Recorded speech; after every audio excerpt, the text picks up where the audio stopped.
John King is on the stage with Ron Paul. John? Thank you very much. And Anderson, to respond to Senator Santorum quickly there, I understand the game as well, and I don't think it's out of bounds to ask a presidential candidate about something they said during a presidential campaign, but that's how the process works. You're right, Congressman Ron Paul was with me, and Congressman, at the end of the debate tonight, you said the greatest misconception was that people think maybe you can't win. You are the only candidate in the state tonight who's yet to get a win. Came pretty close in Maine, but when you look at the arena, Arizona and Michigan next, Wyoming and Washington State, then 10 states on Super Tuesday. To prove your point, doesn't Congressman Paul need to get a win? It would be nice, but we haven't finished counting all those votes in Maine yet. So, you know, when we count up our delegates, I'm in second place. You know, the absolute allocation of delegates. So the delegates is the name of the game. But I can expand on this whole thing about the polling. When I'm polled against the Democrats and the independents, I do better than the rest. So, and you know, the Republican Party claims they want somebody to win. And of course, you understand why I have appeal to somebody outside the Republican Party, because the foreign policy is different. I have concern about civil liberties, and I'm a fiscal conservative. So I have a broad base of appeal. So that sort of goes by the way, and of course, I have to fight to get that message out. What was your sense tonight, from your perspective, of the most interesting and the most significant policy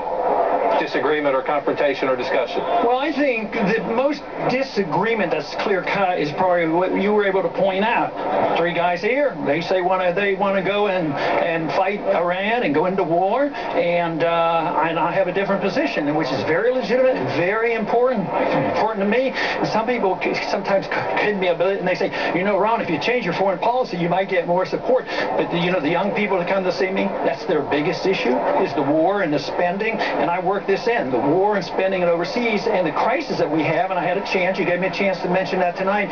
I think that is key, but it definitely is a different policy. But when I can further explain it, I can show where I'm closer to Eisenhower, because he was restrained, he got rid of the war in Korea, he didn't get involved with troops in Vietnam, he didn't get involved in the Formosa Strait, and I remember very well, 56, he would not go to war over the Suez Canal, so I really like it. And he was a military man, and I've been in the military, the others haven't, so I think in many ways I would follow some of the advice of Eisenhower as well as our founders. Well, let me bring you back to the very first question of the debate, the gentleman's concern about the debt, which is something you've talked about for some time. As you know, there are even many of those who say debt and deficit reduction, two different things, should be a big goal at this moment. 8% unemployment, 8.7% in this state right now. Many say at this moment, though, take it easy and go more slowly, because if you pull too much money back, you might hurt the economy too much. You say cut $1 trillion in your first year. Do you worry that could have a negative economic impact? No, because it's a myth to say that if the government doesn't spend the money, it won't get spent.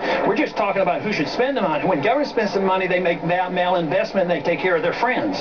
When the people get their $1 trillion back and they spend, they're going to spend it by making economic decisions. After World War II, 10 million men and women came home, and we cut the budget by 60% and we cut taxes by 30%, and the Depression finally ended, proving my point that the government shouldn't be spending money, the people should be spending the money. Congressman Paul, appreciate your time tonight. We'll see you on the campaign in the days ahead. And Anderson, you hear a very consistent message from Congressman Ron Paul. He does make the point. He is second in delegates right now. As we move on to a more crowded calendar, the big question before us is, can he win a state? And we'll know much better on that front in 10 days or so, Anderson. And I believe consistent was the one word he used to describe himself. To answer your question, John, which you asked. Congressman Paul need to get a win? It would be nice, but we haven't finished counting all those votes in Maine yet. So, we haven't finished counting all those votes in Maine yet.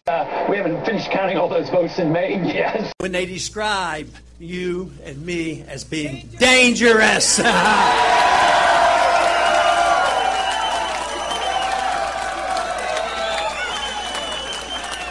That's one thing, they are telling the truth, because we are dangerous to the status quo of this country.